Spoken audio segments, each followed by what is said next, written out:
Parigrahayamritam patim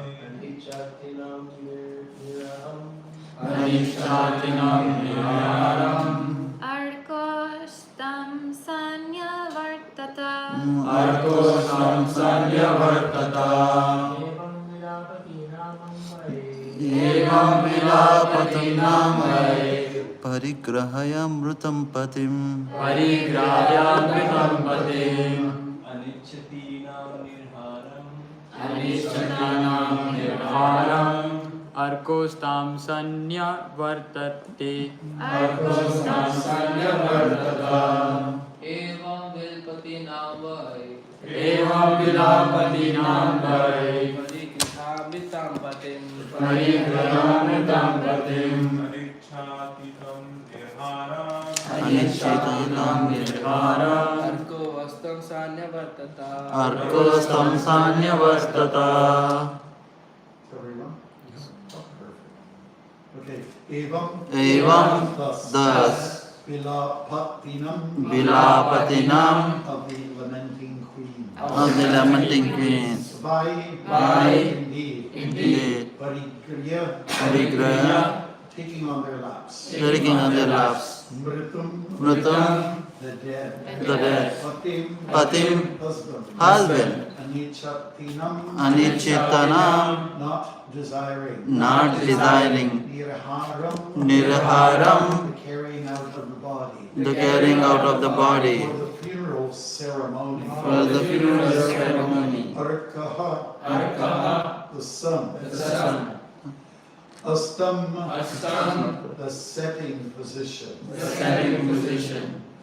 Sanya Vartata, Sanyavartata, passed away. passed away. Translation. The time was appropriate for the body to be burned, but the queens, not allowing it to be taken away, continued lamenting for the dead body, which they kept on their laps. In the meantime, the sun completed its movements for setting in the west. Should we read it together again? Yes. 1, 2, 1, 2, 3. The time was appropriate for the body to be burned, but the queens, not allowing it to be taken away, continued lamenting for the dead body, which they kept on their laps. In the meantime, the sun completed its movement for setting in the west. BhaktiMarg Swami which will be charaded out. Okay. According to the Vedic system, if a person Is that during the day, time? it is customary for his funeral ceremony to be performed before the sun Says, regardless of whether he is Condi- or buried. And if he dies at the funeral must be completed before the next sun. rise. Apparently, the queens continued lamenting for the dead body, the lump of matter, and would not allow it to be taken away for Fire. burning. This illustrates the strong grip of illusion among foolish persons who consider the body the self. Women are generally considered less intelligent. Oh, here we go again. Because of ignorance only, the queens thought of the dead body as her husband, and somehow or other thought that if the body were kept, their husband would remain with them. Such a conception of the self is certainly for Gokara, cows and asses, not this thing. We have actually seen that sometimes when a cow's calf has died, the milkman cheats the cow by presenting before her the dead body of her calf. Thus, the cow, who would not otherwise allow milking, licks the dead body of the calf and allows herself to be milked. This substantiates the description of the Shastra that a foolish man in the bodily concept of life is like a cow. Give it a sort of echo there. Not only do foolish men and women in the bodily concept of life, not only do foolish men and women consider the body the self, but they have even seen, or we have even seen, that the dead body of the so-called yogi was kept for days by his disciples, who thought that their guru was in samadhi. When decomposition began, and a bad smell unfortunately began to overwhelm the yogic power, the disciples allowed the dead body of their so-called guru to be Burn. Thus, the bodily concept of life is extremely strong among foolish persons who are compared to cows and asses. Nowadays, great scientists are trying to freeze dead bodies so that in the future these frozen bodies may again be brought to life. The incident narrated by Hiranyakashipu from history must have taken place millions of years ago, because Hiranyakashipu lived millions of years ago and was even then quoted from history. Thus, the incident occurred before Hiranyakashipu's life. But the same ignorance of the bodily concept of life is still prevalent, not only among laymen, but even among scientists who think that they will be able to revive frozen corpses. Apparently, the queens did not want to deliver the dead body for burning because they were afraid of dying with the dead body at their husband. Bhutale Srimate Bhaktivedanta Swamine Sutidevi Gauravani Prachare Nirvishesha Shanyavadi Pasatya Desatavine. Hare Krishna. So correct me if I'm wrong. The portion of the Bhagavatam that we're at has to do with Hiranyaksha's death. Is that right? Yes. Here where we're at here. Okay, who is Hiranyaksha?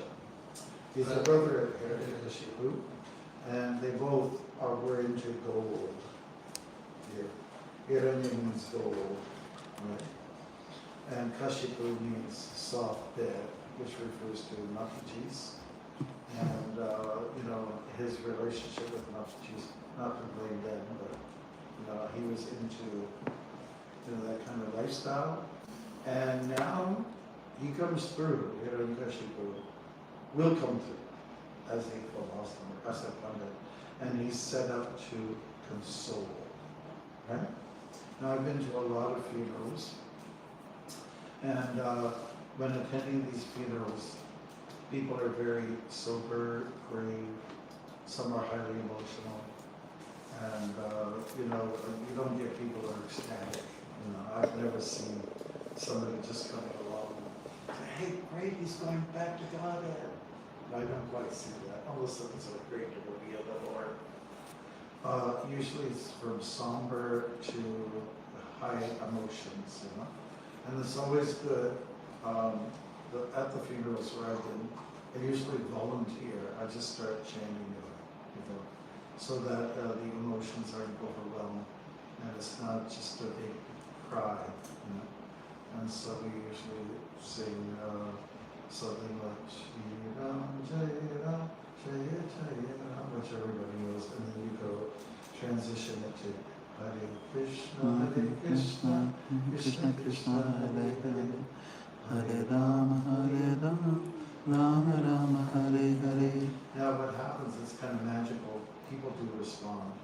They feel they have to do something instead of just sitting there and being all, let's say, emotional. And so they get it. And they start to sing along. And usually we get comments from people, that was so good. That's what was needed at this ceremony. The chanting, the kirtan should be there. And that's how people respond. It's really nice. It's really nice. And I would apply it. Any of you who go to funerals, and some of you will be going to funerals, if not your own. And then you won't be able to stand at that time, so it's good to have people that be there for you to back you up.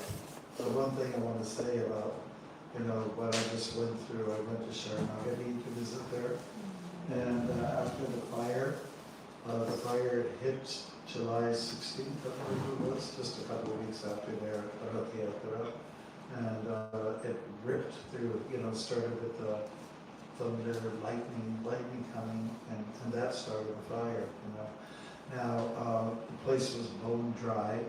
I went to visit in late June, and it was all lush and green because they had lots of rain, more than usual. But then after that, for a good month, solid month, it went 30 degrees plus 40 degrees, and it was really like a hotbed. And so it made good for Ugly to come around and do his thing. So fires were started, and most of the trees look like big incense sticks just sticking up, and a lot of them will not even stay. If they're white charcoal or very black, it means they're going to come down. Some wind will take them down. The reason why I'm talking about this is that people from the neighborhood have come forward to help the situation. As most of you know, half of Jasper has been demolished because of the fires. And Jasper is one of those places like Banff. It's like an icon for visitors, and the mountain scenery and everything's so nice. The local people are largely the Mennonites. Some of them who don't live exactly in the neighborhood came over, and this is the service they do. They don't ask for pay, they don't ask for money. They just do it as a service. So they take down those trees, they haul the rubble, whatever's left. And interesting about Sharanagati is that the fire, when they were curled around some of the houses, took the trees but not the houses. Only 3 houses went down and burned to the ground. And all the outhouses in the valley stayed up. Isn't that interesting? And but my point I'm making here is that people come forward and help, out of their heart, because they believe in piety, and that we'll get the grace of God by helping your neighbor who's in distress. So in Sharanagati, there's fire insurance. No insurance company will come in there because it's very prone to be on fire. It's all coniferous trees. They go up like this, like in no time. And there's a lot of things that have been learned. I don't want to go off course too much here. I want to stick to our story. But Hiranyakashipu comes to console everybody. And I think that's not necessarily a demonic trait, because he's speaking to his demon friends, and it's natural to console your confidants, your people, your clan, your kith and kin. It's natural to do that. It doesn't matter what background you come from. You actually show a little bit of a heart. And so he's going to be talking about this to everyone, and he'll be philosophical. He'll speak like a pundit, and he'll speak very much on the Vedic terms, which is all about bringing out these bodies, your spirits. So let's get on with the show, and try not to lament, to console people. Here the victims are the queens, and they're talking about the lamentation of the body, and trying to hold on to the dead body or bodies. There's a few stories in the Bhagavatam along this line where people just kind of hold on to the body. And there is a lot of emotions that go on. I've seen at funerals. There's a lot of tears shed. In fact, every funeral home they buy lots of tissues. Tissues, not toilet tissues, and maybe that too. But people are there more to release the water as opposed to number 1 and number 2. You know what I mean? Yeah. And so they got it all set up to deal with the situation at hand. And so that's why the chanting is so good. We specialize in this chanting, to take care of people's emotions. And when the emotions are high, you're not really thinking, you're at an optimum level. You are just not speaking in a philosophical way or thinking along those lines. everything shuts down when you're emotional, right? Either through lamentation, being melancholy, or being angry, or just being overly excited about something. Sometimes you see people in the air like, you see that sometimes when they haven't seen something, and everyone's looking in that direction. I saw it once that some of the ladies were doing that, going all over the place, you know, and there were some guys nearby, of course it's younger guys, and they're imitating me. And because they're out to sea, and that's, in those moments of exhilaration, it's really hard for intelligence to come through. Of course, we should be showing feelings. We're not the kind of yogis that are too indifferent. We must show emotions and we must show care. After the Kurukshetra war, Krishna was there, mostly for the women folk who had lost their husbands. He was right there in the procession with them to say, I'm with you, I'm there. And that physical support means so much. It really does. It's important to be physically there for people. So with funerals, I don't think devotees should cower away from funerals if it's called for, you know, as a service. To be very honest with you, I've had some difficulty in getting some of our devotees, or priests, second initiated devotees, to learn the last rites. They're just really reluctant somehow or other. And even, you know, I want to say, where's your guts, man? You know, it has to be done as a service. The people need the backing, they need support. And I was on a Zoom call yesterday, and somehow or other we got into talking about, you know, political campaigns and how they are, and they have become very interesting these days. And sometimes devotees hold the opinion that, oh, we don't get into mundane things, we don't vote. But I was encouraging, I think it's probably to get into the voting habit, and at least maybe vote for the person who most, let's say, is in alignment with our philosophy. Because I feel personally that if you don't get into the habit of voting, the wrong people will come in, and it's a demonstration of, let's say, lethargy or tamagun, honestly. You know, we have a democratic system. It's not the best, but it's what we have. And so you kind of work with it and be a little bit responsible. Better still, it's great if we can have a devotee like Jagadatma or somebody like that to run for office. I think he's probably happy to go in this you know, just like our own people in the 1970s, Prabhupada encouraged the devotees in Atlanta, Georgia, to have the In God We Trust party, and it was a political party that was established, and Balavanta Prabhu from Atlanta, Georgia,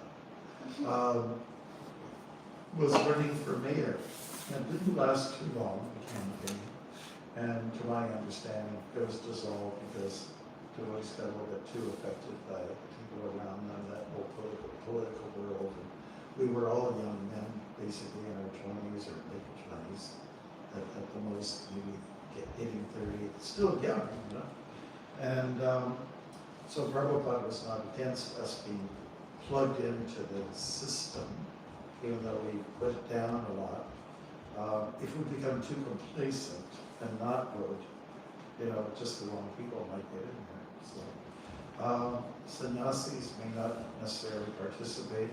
When I joined the movement, my father expected that I would be voting because it was like a principal duty of his that it should be done. But it was hard for him to understand that as a brahmachari and later as a sannyasi, we don't do those things. And someone did ask Prabhupada about being perhaps running for presidency. I think it was taken in a sort of a jovial way, presidency for the United States of America. And Prabhupada declined, no, I will be the guru of the president of the United States. That is appropriate. In fact, leaders need advisors. You can't expect the leaders to do everything, right? You can't expect people in those positions to just take care of all nitty-gritty matter. So when it comes to going over issues, committees are established, and that's been going on since time immemorial. Okay, so pretty much we've dismissed, I think you all know, we've dismissed the notion of democracy, right? Which one time was a democracy, demon crazy, because people all vote for sense gratification, right? And they don't always like to vote somebody in who stands more for austerity. Is that if you don't insert it in the beginning, it's going to come automatically anyways. If you enjoy too much, you're going to find you're going to go in debt. That's always the trend, the pattern. And then you'll have to, tighten your belt a little bit, tighten a few notches, which is okay. We don't need this, what do they call it, Punjabi bulge or whatever, different things, And it doesn't matter, it's not limited to any particular geographical place. Everyone gets this result. Too much beer, or too much prashadam, too many parathas, whatever the case may be. And yeah, so let's get on with it. We're talking about the lamentation that goes over the physical body, and part about inserted in there. Did you catch it? Lump of matter, you just stuck it in there. Bag of chemicals. I think that George Harrison calls it bag of chemicals, the body, in the introduction. Maybe somebody wants to look it up. Introduction of the Krishna book. Bag of chemicals. More graphically, bag of, we've heard bag of stool and urine and a few other things, which is what it is. Absolutely. And so we get attached to that flesh and the touch of it, the warmth of it. And somehow or other, it's something we have to be indifferent towards, ultimately. So there's not a problem here with people clinging onto a body that is a corpse. But at some point you have to pull away, and you got to move forward, right? You can't just hold on. As was indicated here, the yogi, is it there? Yeah. Do you want to tell us? This is words from Apple, beginning of Christian book. With many lives, our association with the temporary has grown. This impermanent body, a bag of bones and flesh, Bones is mistaken for our true self. Yeah, bones and flesh, yeah. That's another term. It's good to say that, People don't want to hear about it, but that's exactly what's going on. People shy away from the truth. The truth hurts, but you've got to hurt a little bit in order to get strong and immune to the things of this world. Okay, so the attachment is very strong, and one has to let go, and just have to let it be. And we all are going to get older. We are, the time is running out, and the body that is beautiful will eventually become non-beautiful. So might as well get used to it, might as well get mature about life, and deal with the truth. And the truth is that you're not a lump of bones and flesh. Yeah. God. We're much more than that. We're an eternal particle, anti-material particle that glows. And mind is so strong to the point where we can't see the glow, we can't see the shine, the effulgence emanating from this body. That's how powerful Maya is. Dayaviyeshu Gunamari, Mama Maya Dulataya. Material energy is very overpowering, insurmountable. And crossing this ocean of material existence is very difficult to cross. Every year I go to Cuba, and every year I see people going to the Malecon, which is in Havana, and it's only 90 years away, 90 miles away from Florida. And I see people going there, and oftentimes it's just like groups of men, groups of women, sometimes mixed, sometimes lovers, they're sitting there. I wish we'd go to America. After everything is very nice, but I was going West Side Story. Everything's nice in America. America. America. Are you going to show that one?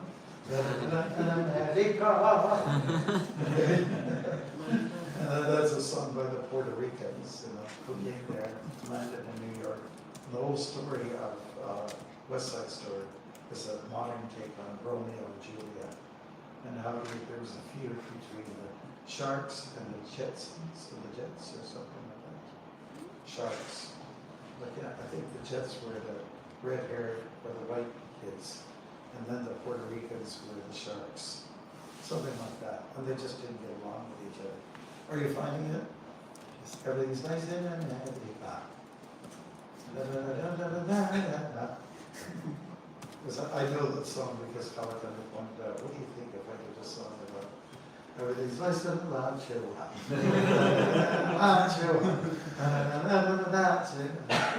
Because I was looking after the Samadhi Auditorium, and anybody who wants to use it, they have to come to me.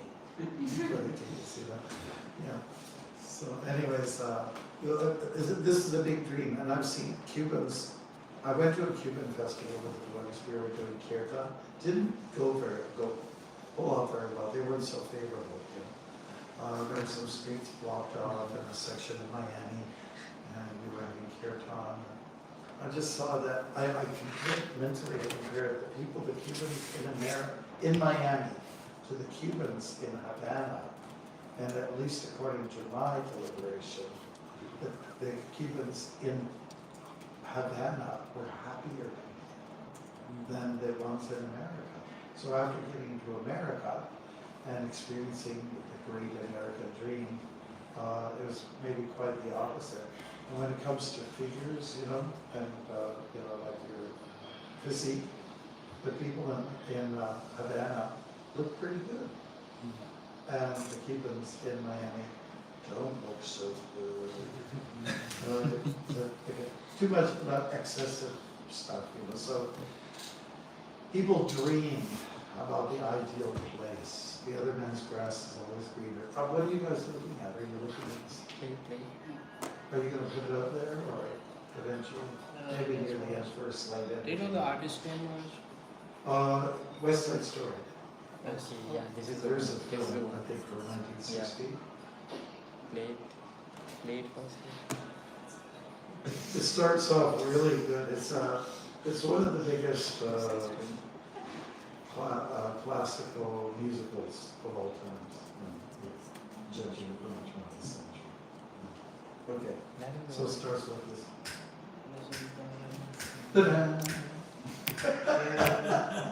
is the one plate. They did some dance moves that are iconic and everything. Like that sort of. So the problem with Romeo and Juliet story, whether it's the original one by Shakespeare or modern day version, is that people are involved with consciousness. This neighborhood is not happy with that neighborhood. It's tribal consciousness, right? Bodily consciousness, And then, lo and behold, what came out of that, a boy from the one tribe was interested in a girl from the other tribe, and they came together. And that's where a lot of the Muslim trust took place. All the problems arise from bodily consciousness. All of them. Right. Okay, enough is enough, guys. Enough is enough. Enough. So the message that is going to come through from Hiranyakashipu is to not identify with this physical body and to realize it's going to perish. And he also, one thing that I found very interesting in his philosophy is that he talks about seaweed. He talks about seaweed, entities living in the ocean. but they come together. They get entangled together, and then with the currents of time, they separate again. He's talking about people in a hotel. People check into a hotel for the night, and they might go to the lounge or more on the devotee subject level. They go to the breakfast little area to get some bagels or yogurt or green bananas. That's usually what they have for you. Not the best quality, right? Cheap, everything's cheap. And then you might meet some people, and you sit down and, oh, so where are you from? Oh, I'm from Kansas. Oh, really? I know somebody there. Oh, really? Oh, I know those people too. And then, so you talk and you get connected and you feel heart-warmed, and then after time, well, we got to go back up into Canada again. Okay, well, we're going back to Kansas. So it's nice to see you. You may never see them again, I mean, you might keep tabs. You might actually have exchange cards or get their phone numbers, but even if you do, you know what? In most cases, nobody ever gets back to you. Doesn't matter how many business cards you get out. Doesn't matter how many hunter cards you get out to people. So it's a nice example here, right? Who's giving to console the people that are in lamentation. We come together and then we depart forever. So much for the soulmate concept. A lot of people have this idea, a dreamy idea about we were together before and in a previous life, and we should come together now and that kind of stuff. But I don't. Some people really believe in that. They go around soulmate hunting. Yeah, and it's a kind of a waste of time in general. Don't bother with it. If it's meant to happen, it's meant to happen. It's basically a karmic thing. So therefore, let us concentrate. Let's be on the search for Krishna. Let's see if he's at that bank of the Yamuna. Let's see if he's at Bamji, there's a tree stump there where he usually plays the flute. Let's do as the Goswamis are. Let us take up that mindset like the gopis. Eventually, always searching for Krishna. Not that I have Krishna, I'm searching for Krishna. That's the highest level of connections with people. Feeling separation with Brahma, highest. The feelings that Krishna has for the gopis and vice versa. Highest level of love for the Lord. You're feeling that you're just disconnected. Then you're most connected. Does that make sense? Yeah. When you're disconnected, you're most connected. And then when you are connected, then you are oftentimes disconnected because we're very complacent and we take things for granted. That's a real problem. I think it's really tamasic, motivating us, to not value what you have. So those are some things to keep in mind. I'm one of those people like Prihat Mridanga Prabhu, Prihat Mridanga Das Brahmachari from the US, and because we have Prihat Mridanga Das Adhikari in Canada, and he's wonderful like you. So we like to stick to the time slot, and now it's time for you, Bruce, to open up, and say what you want to say, either as a comment, either as a confirmation of what you, or maybe you want to give an affirmation, confirmation, dispensation, whatever it is. Many shuns there. Yeah. My reflections, the few points that I collected. We must show love and care. We must show love and care. Mm-hmm. And you cannot expect leader to do everything. Right. So you're a leader, right? So you want to get that message across. Sometimes when I talk to Vishaka, and I get that sort of look, talk about And Bhagavan's got a good program. He doesn't do much. He lies. He's lying on the cause emotion. People are massaging his feet. Everything happens. Just his will. It would be nice if everything would just be happening by will. So I even like this room. This is a little bit old. How many days has this been here? That's today's one, Maharaj. Yeah, that's what it feels like. I removed all of them. The old posters can come down. Yeah. Like, get on top of things, So it's gonna, when you're on top of things, that's one of the goodness. When you just, someone else can look after it, which is the attitude sometimes. That's not my job. It's not my say, but Chris will take care of it. But, that's Tamagun, isn't it? When we care, when we show. Like, it's nice to talk about it, but let's show it. Let's do something about it. So when it comes to, some people are, it's almost like you need lamentation. You need to cry. You need to, get all those feelings out. And there's the other group of people that are support, that kind of like almost hold on to you, shoulder or whatever, hold hands.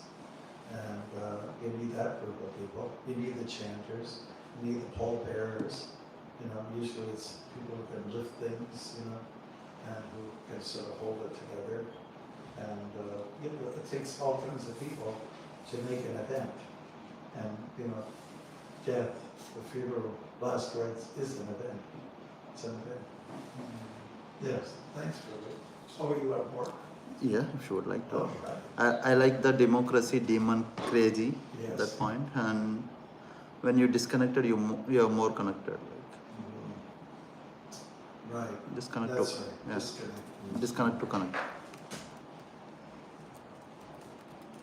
Is that it? That's Oh, it. that was good. Bravo. I think your hand went up first, right? Yes. I just wanted to share that you were saying about being complacent, and I had this idea that I could go to Niagara for a few days after dropping off Bruce and distribute books, but I was alone there. I wasn't able to connect with Vinala, unfortunately. Oh. I was too busy. And Vaishnav. Vaishnav also was not well. And it was really difficult for me to have devotees there. And then I recognized maybe it's because I've been taking devotee association for granted. Oh. Maybe Krishna wanted to just drive this lesson home. Oh, I see. So I was feeling spiritually weak. I see. And as soon as I got back here and joined your kirtan, I just feel like everything's back to normal. It's like I was singing black and white. I like this color. Yeah. So can you share how we can not become complacent? How we can appreciate devotee sangha without having Well, sometimes it's good to be a little bit separated. And I think that's valuable. I remember being on the road alone for months, or at least weeks, and not being able to go to a temple because I really missed kirtan. I'm meeting nice people along the way through the walks, but I really missed kirtan. And so sometimes it's like that. The beauty of going on Sankirtan and distributing books is that there's a joy in approaching people, especially when they respond favorably. But then after some time, you kind of look around and it sort of creeps up on you, the negative vibrations all around. Doesn't matter how many flowers are in the pots nearby, the municipal gardens are looking good. It's just okay, great, I get it, now it's time to go back. It's like you go swimming for a while, how long are you going to swim for? You go back to the dry land, to the beach. So I think it's important to actually go out to appreciate what you got. And we know during the COVID time, a lot of people are forced to stay at home. And initially it seemed to be okay, like a great idea, but then people got on each other's nerves, There's too much close proximity between, like within a couple's relationship or even having the kids around, so all the time you just go berserk. And that's what was happening, that dynamic. There was a lot of domestic, issues. So it's good to have that as part of the program. Part of the program should be out. Part of the program should be in, right? And that's the way I've understood. That was when I was a brahmachari. I was the happiest.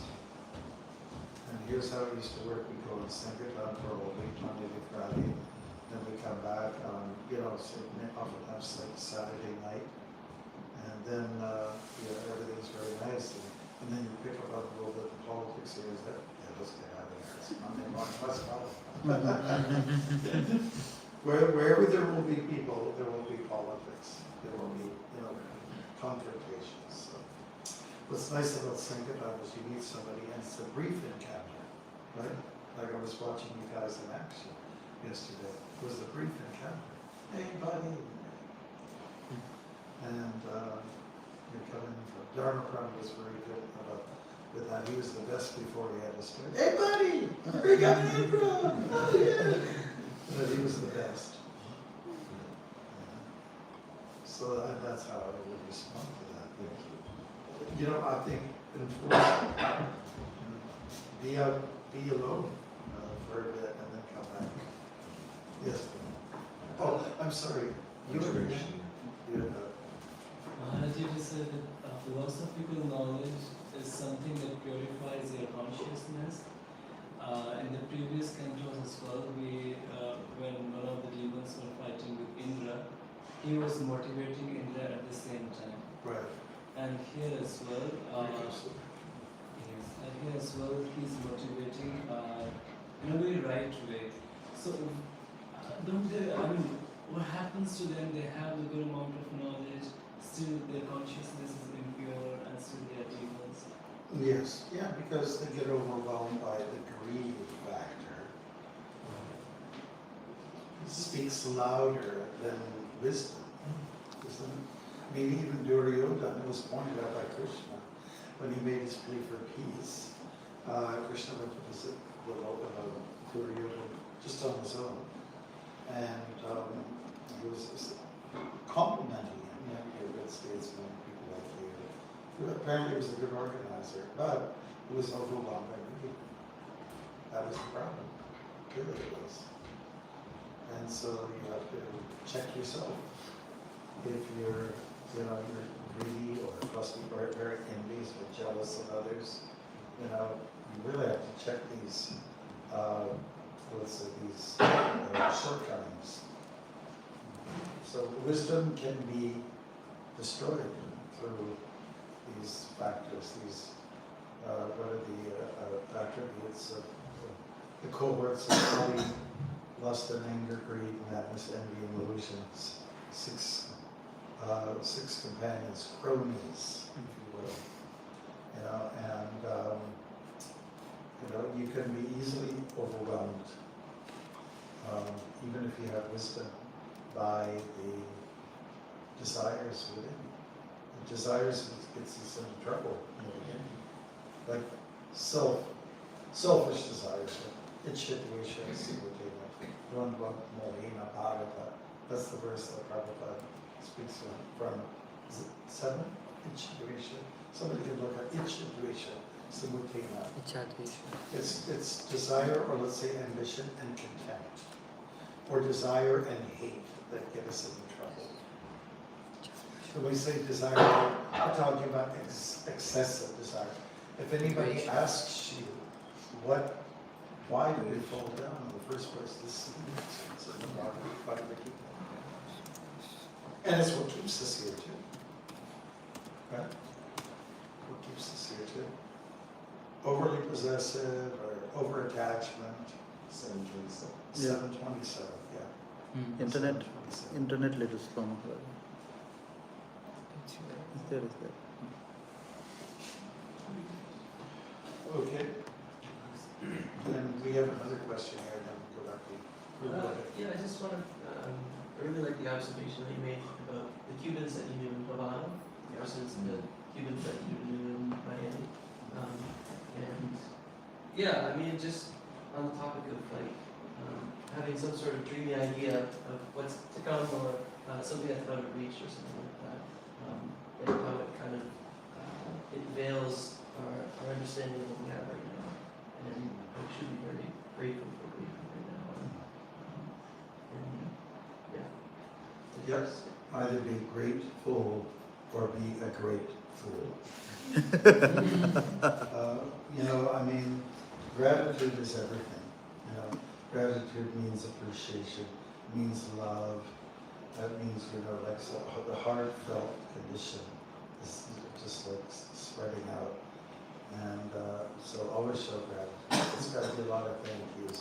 Every day there's got to be a good number of thank yous, like expressed in some ways, not just in words, but in actions. And then you'll be an upbeat person. I think we all know the kind of people who are the opposite. They just complain about everything, whining about everything. We just want to say, would you like some cheese with your wine?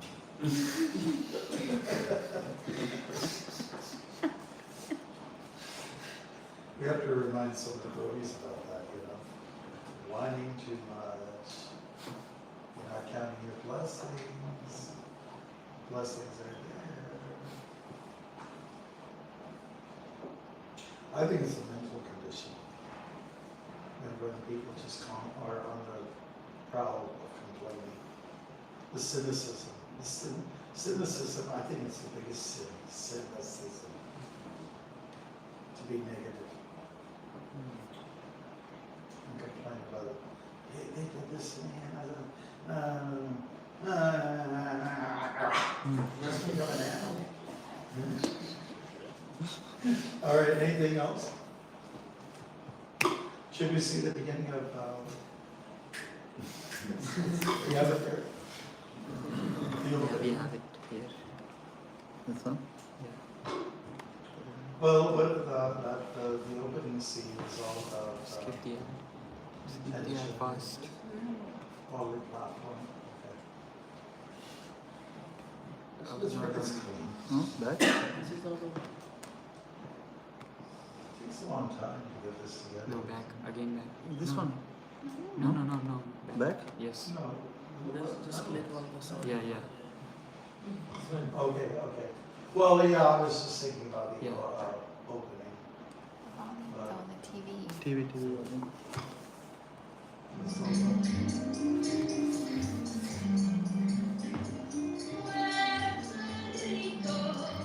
No. Thank you very much.